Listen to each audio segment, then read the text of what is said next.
可知的世界从好奇开始。这是一块自制4克的电路板，我们今天用它来制作一个调频收音机。这个调频收音机采用3个3支管以及一个小供缝制作，它的背景噪音非常的小，背景非常的安静，可以与带降噪电路的高档收音机媲美。如果你觉得我说的有用，欢迎给我点击1键3连。这个电路我们采用线上焊接的方式，可以非常的直观明了。这种焊接方式非常利于教学，当然它也是一种入门级的焊接。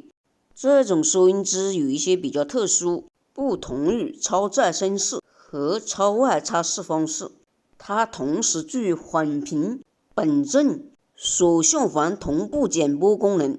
低频放大采用 LM386 这种小供缝。第一个3支管作为本支振荡电路，接成供基值电路。第二个3支管作为混频器，作为供发射值电路。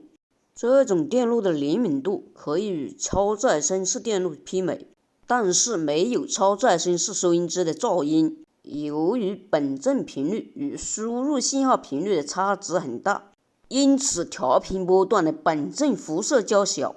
现在整个电路已经焊接完成，我们给它焊接电源导线，以及连接一个小喇叭，用来播放接收到的声音。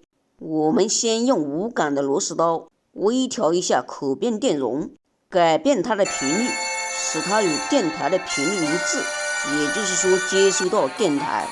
我们听一下接收到的声音，它的背景没有噪音，非常的安静。喜欢的朋友关注点赞不迷路，感谢观看。